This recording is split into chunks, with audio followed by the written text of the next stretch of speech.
53 years ago this summer, I joined Pine Tree Legal Assistance in Maine and was assigned to a rural area. The town was called Skowhegan. And our idea of broadband in those days was my driving to Milo, Dover, Foxcroft, and Greenville and meeting clients in the fire station or the town hall. These were counties that had very few lawyers, and certainly very few lawyers, no lawyers from Pine Tree, until I rode into town every week and took in the clients and talked to them and tried to solve their problems. Well, we've come a long way since then, and Pine Tree, ironically, has been one of the programs that has led the way under the leadership of Nan Heald, who we tragically just lost recently this year.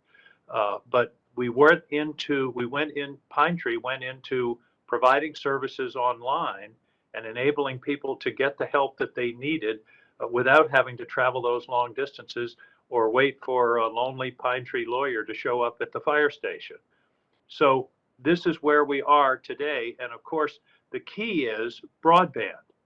It doesn't work in a rural county if you can't have a good connection, if people can't be in touch. And we certainly have learned that during the pandemic. People couldn't do telehealth, seniors, students couldn't connect to their schools, and people couldn't work from home. And of course, if you're developing a broadband connection for legal services, that wasn't available either. However, the good news is, and it really is good news, that over the past year, the most substantial support for broadband in our country's history was passed by the Congress. $10 billion earmarked for broadband was in the American Rescue Plan passed just a year ago, and in the bipartisan infrastructure bill was another $65 billion. This is being distributed primarily directly to the states, who we felt at the time that we were working on this legislation, the states were the place where that really knew their geography, their demography. They knew where the money could be best spent, and it's already being distributed. In fact, just this week, I think Maine got something like $28 million as sort of a down payment on the more than $450 million that we're going to get from these two bills. So the broadband is on the way, and this should be sufficient funding to generate a broadband connection for virtually every American, and at an affordable cost, by the way.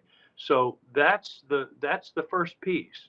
Now the legal services program, it's up to you to develop the programs, the websites, the interactive websites that can serve our constituents. I say our, I'm back in my role as a Pine Tree lawyer all of a sudden, but can serve the clients out there who need the help, who might not be able to get to the office, who might not be able to take the time off from work.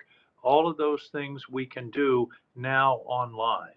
So I want to congratulate you for this conference, for the work that you're doing to make this vision a reality across the country. I'm very proud of the early role that Pine Tree played in developing online services for our clients. I'm also proud of the work that I did back there in those days in those small towns, in the fire station and the town hall. It was a great way to start my legal career, and it really led me in some ways to politics, because helping people is what this job is all about. Congratulations for what you're doing. Thanks. Keep at it, and let us know how we can help.